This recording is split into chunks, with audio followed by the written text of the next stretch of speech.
Bonjour, aujourd'hui je te retrouve pour une nouvelle capsule où nous allons apprendre ensemble une nouvelle notion. Regarde ce qui suit pour le découvrir. Bonjour Madeleine. Bonjour Camille.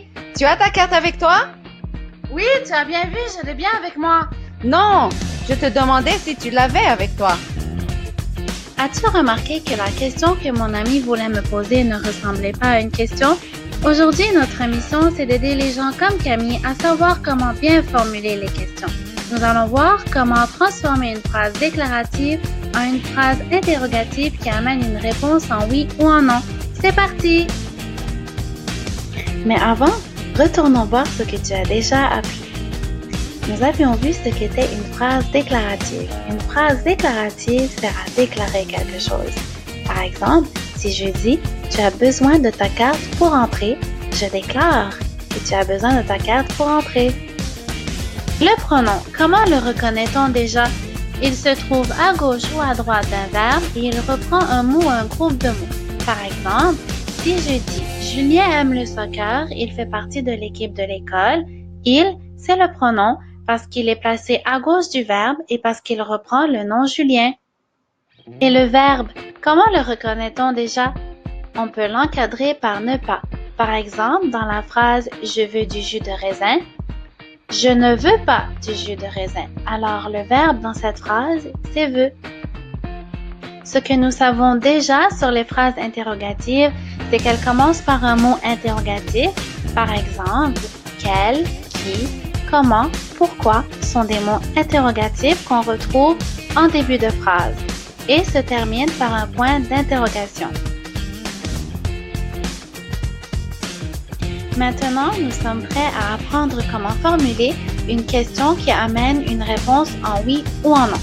Ça veut dire que la réponse que nous allons donner à cette question sera soit oui, soit non.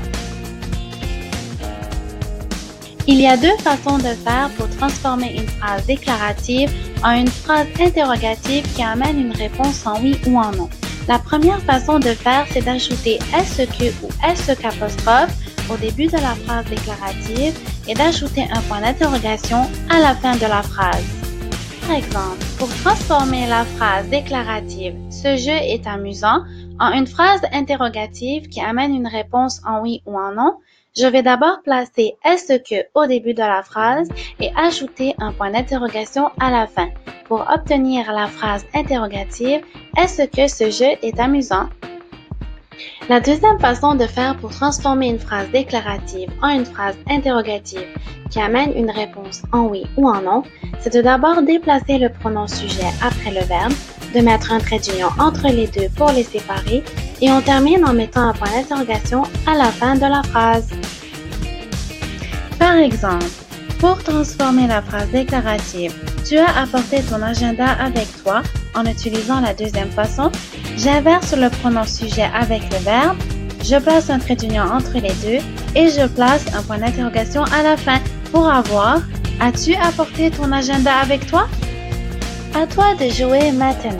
C'est maintenant à ton tour de pratiquer ce que nous avons vu ensemble. Je te propose des exercices où tu devras mettre en pratique ce que nous avons appris sur les phrases interrogatives qui amènent une réponse en oui ou en non. Alors c'est parti! Premier exercice.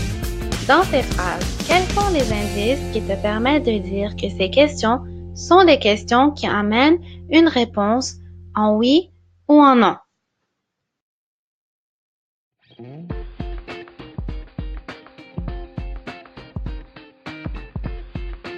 Exercice numéro 2.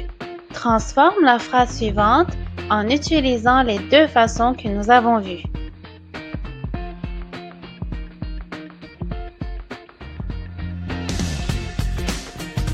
Maintenant, tu sais comment bien formuler une question qui amène une réponse en oui ou en non. J'espère que tu as bien aimé cette capsule. À la prochaine!